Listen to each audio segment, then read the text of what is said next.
Nalla Narasimha Reddy, Education Society's group of institutions, integrated campus. This is Dr. G. Subbarao, Professor, Department of Civil Engineering, welcomes all civil engineering students for this session.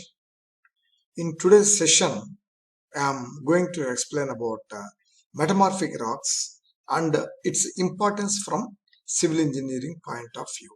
Let us study the metamorphic rocks. Metamorphic rocks and its importance. Metamorphic rocks are formed from pre-existing rocks. Here, pre-existing rocks means maybe igneous rocks or sedimentary rocks under the influence of temperature, pressure, and chemical active fluids or solutions. So, these three parameters, temperature, pressure, and chemical active fluids, acted together to cause metamorphism, or sometimes any one or two of them dominate and play an active role. Metamorphism is the process that occur in the rocks due to high temperature, high pressure, chemically active fluids.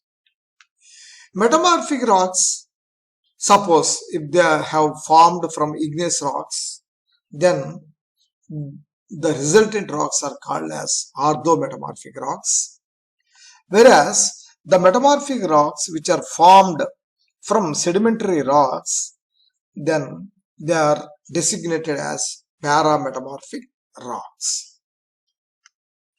Presence of chloride and biotite in a metamorphic rock indicates that the rocks are resulted as low-grade metamorphism.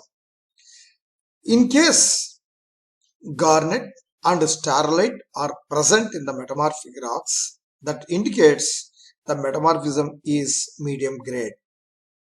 Occurrence of kyanite and staurolite, sillimanite indicates high grade of metamorphism. Temperature. The source of temperature is either from magma or due to the depth factor.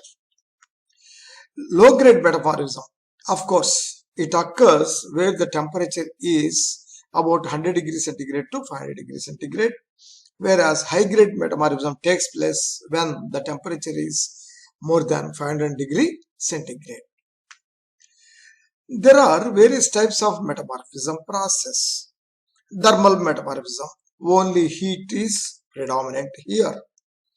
Dynamic metamorphism or cataclysmic metamorphism, in which the direct pressure is predominant.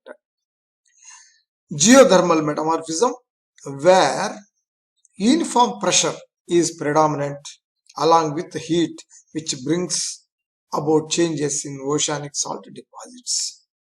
Metasomatic metamorphism, only chemically active fluids predominant here, that alters the composition of the rock significantly. Dynamothermal metamorphism, in which direct pressure and heat acts. For example, when shale undergo dynamothermal metamorphism, different minerals are produced in the resulting rocks, that may be gneiss or cis. As a result of metamorphism, one can see how a igneous rock or sediment rock converted into various types. Granite, an igneous rock, changes to granitic gneiss when it undergoes metamorphism. Similarly, peridotite changes to serpentine or talc-schist. Gabbro or dunite changes to hornblende schist.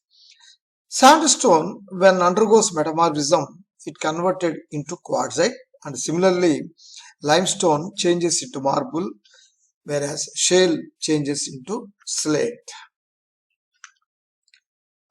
See, for example, this is called granite. Left side the picture shows the granite, and right side one is gneiss.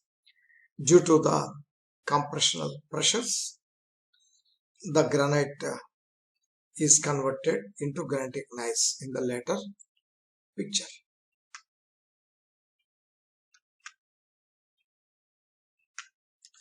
Presence of chlorite and biotite in a metamorphic rock indicates low-grade metamorphism. That's what we earlier said.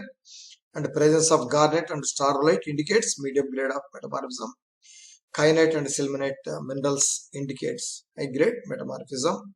How a chloride, when it undergoes metamorphism, it changes into various phases: chloride to biotite, biotite to garnet, garnet to starolite, starolite to kyanite, and then finally sillimanite. The mineral composition, if we see in case of metamorphic rocks, we find equidimensional minerals, inequidimensional minerals, other minerals. For example, equidimensional minerals means mineral grains are equal in all dimensions: quartz, feldspar, pyrites, calcite. Inequidimensional minerals where the mineral grains are unequal in all dimensions. Other minerals include hornblende, tremolite, chlorite, kyanite, starolite, andesite, muscovite, biotite, actinolite, tourmaline, garnet, etc.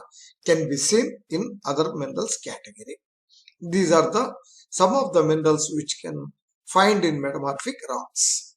Sometimes we find prismatic or rod minerals in metamorphic rocks. They are hornblende, tremolite, apatite, actinolite, tourmaline. Picture shows very clearly the actinolite and the tourmaline minerals. Sometimes flaky minerals means chlorite, muscovite, magnetite, inchlorite, biotite are also seen in metamorphic rocks. Coming to the importance of metamorphic rocks from civil engineering point of view, gneiss is the metamorphic rock due to its non-porous nature and impermeable.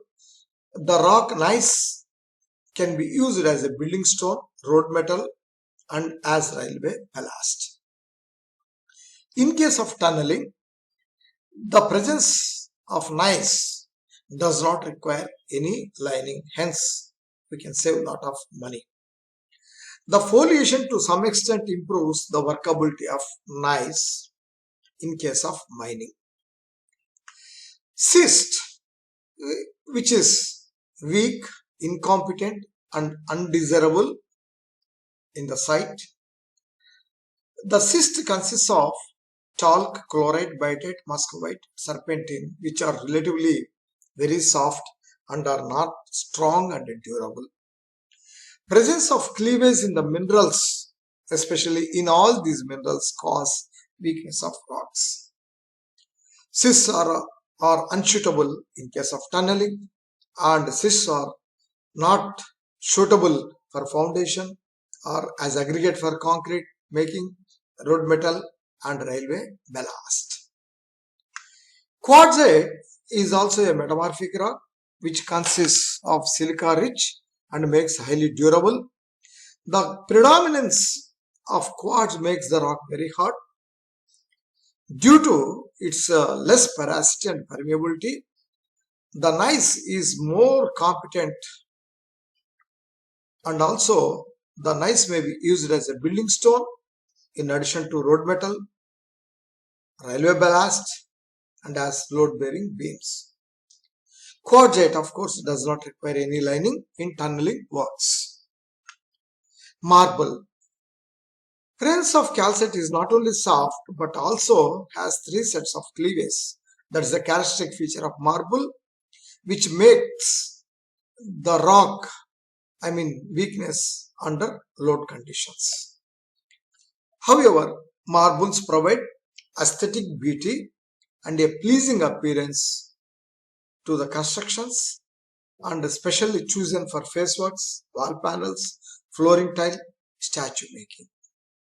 Of course, best example Taj Mahal. Marbles are not used as road metal or aggregate for making concrete because of its soft nature and weak characters. Slate, another important rock in the metamorphic. These are very soft in nature, incompetent, and they cannot withstand loads. Due to cleavage character and softness, slate split easily and hence it may be used as a building stone for small houses. It's not suitable as side rocks for foundation purposes. Thank you.